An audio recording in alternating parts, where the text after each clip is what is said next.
Thank you so much, May White. Well, I think the concept of outside in and inside out is very amazing because a lot of times when we talk about change on the outside, but we forget what's on the surface is actually an expression of what comes within.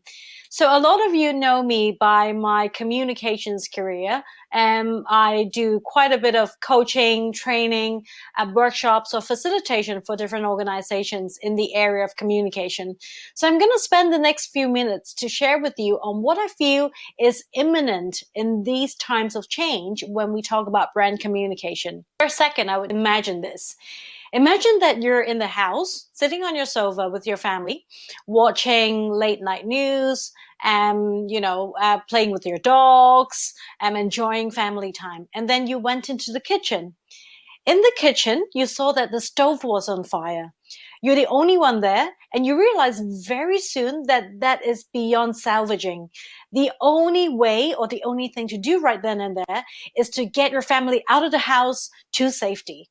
So you run back out into the living room after being in the kitchen, seeing that the stove is on fire, and then you run out to the living room. And how would you communicate with your family?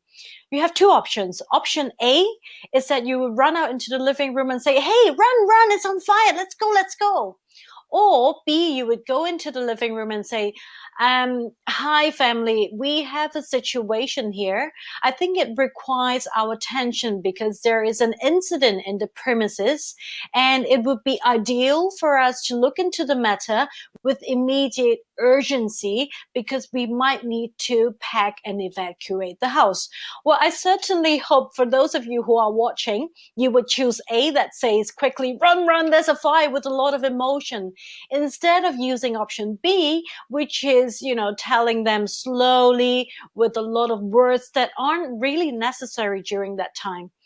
This is an example that I would say very much symbolizes sometimes when you're in a crisis or when a brand is responding to this. First things that we look for is whether or not these brands are able to communicate timeliness, because in this very challenging times, you would look for clarity in communication and you would look for timeliness. Clarity meaning in this age that people have multiple screens, the time that is given to your brand voice would be very limited.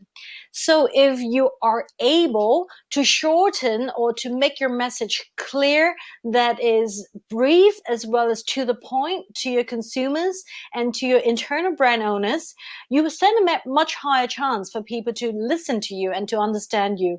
So sometimes we say during a change setting, over communication is important. Clarity of communication is important. And from time to time, try your best to do some check-ins and to make sure whether what's being communicated is as intended, and try to get the feedback that you might in order to confirm the message, whether it has gone through. And in order for information or communication to be effective, do rehearse for impact. So my first point of advice for brands that are communicating during change is the point of clarity. The second point is the point of timeliness. Like in the fire example, we talked about when you see a fire, the first thing is to communicate clearly and quickly with a timely manner. Likewise, in the current days, in fact, gone are the days that we can spend weeks working through different departments in order to draft up a press release for a matter that needs to be addressed.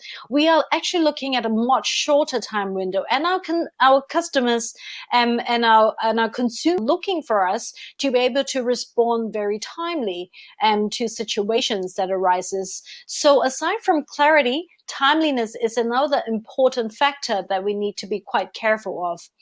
It also adds another layer when we talk about timeliness, that is whether or not we're able to look ahead of time.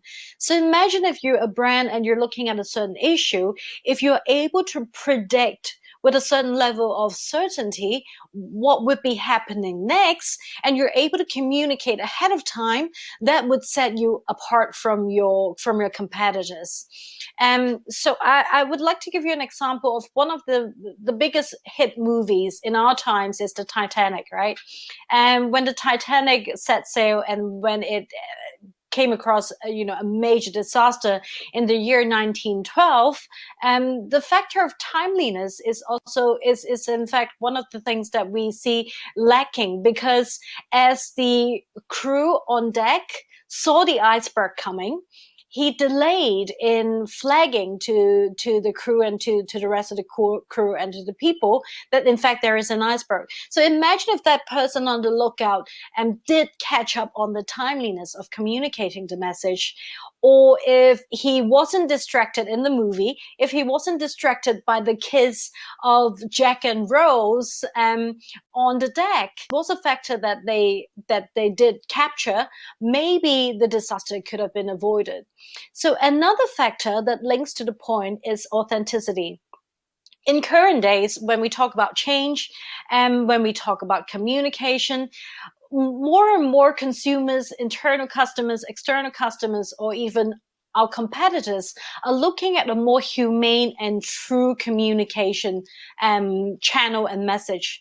So meaning we expect to listen and hear the real thing instead of hearing what's been camouflaged. Because right now in this age, when we look for communication messages, it's no longer we're waiting to be fed by news, but rather we are being able to actively look for information of a brand. So imagine if a brand communicates authentically, then whatever we hear on all fronts, from a consumer perspective, from a staff perspective, or from a brand fan perspective, we'll be hearing the same story.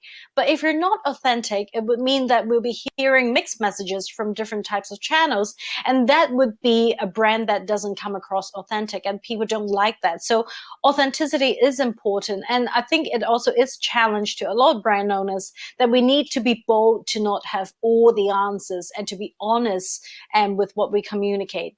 So with the 3 points of clarity, timeliness, as well as authenticity being important outside, utilizing May White's model, the outside communication channel, I would like to end by offering an inside tip, which is, are we able to learn how to communicate failure?